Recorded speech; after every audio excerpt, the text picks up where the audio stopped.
Wayanad township വീടുകളിലെ വിള്ളൽ K രാജനെ പരിഹസിച്ച് ചാണ്ടി ഉമ്മൻ. വിള്ളലില്ലാതെ വീട് പണിയാൻ പറ്റിയ ആളെ തൃശൂരിൽ നിന്ന് കിട്ടിയതിൽ സന്തോഷമെന്നും വീട്ടുകാരനെതിരെ സൈബർ ആക്രമണം നടത്തിയിട്ടും ഭീഷണിപ്പെടുത്തിയിട്ടും കാര്യമില്ലെന്നും ചാണ്ടി ഉമ്മൻ പറഞ്ഞു. ഊരാളുങ്ങളും മന്ത്രിയും തമ്മിലുള്ള ഒത്തുകളിയാണ് ഇന്നലെ കണ്ടത്. UDF സർക്കാർ വന്നാൽ ഇക്കാര്യത്തിൽ സമഗ്രമായ അന്വേഷണം നടത്തുമെന്നും ചാണ്ടി ഉമ്മൻ വ്യക്തമാക്കി. നമ്മളെന്ത് പറയാനാ, നമുക്ക് പുതിയൊരു മന്ത്രിയല്ലേ, പുതിയൊരു ബിൽഡിംഗ് പണിക്കാരനെ കിട്ടിയെന്ന് ഞങ്ങൾക്കെല്ലാം തോന്നുന്നു. കാരണം കൃത്യമായി വീടിൻ്റെ പ്രശ്നങ്ങൾ, അതിന് യാതൊരു വിള്ളലും ഇല്ല എന്ന് രേഖപ്പെടുത്താൻ പറ്റിയ കൃത്യമായ ഒരു തൃശ്ശൂരുകാരനായ ഒരാളെ കിട്ടിയതിൽ വലിയ സന്തോഷമുണ്ട്.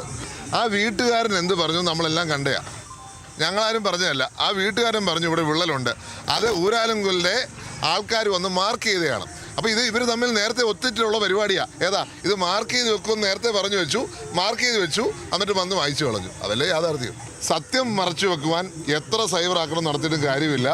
ഇവിടെ അടുത്തൊരു ഗവൺമെൻറ് UDF വരും, ഇതിനൊക്കെ അന്വേഷണം ഉണ്ടാകും. അടുത്ത മുഖ്യമന്ത്രി ഉറപ്പിക്കും, അത് യാതൊരു സംശയവും.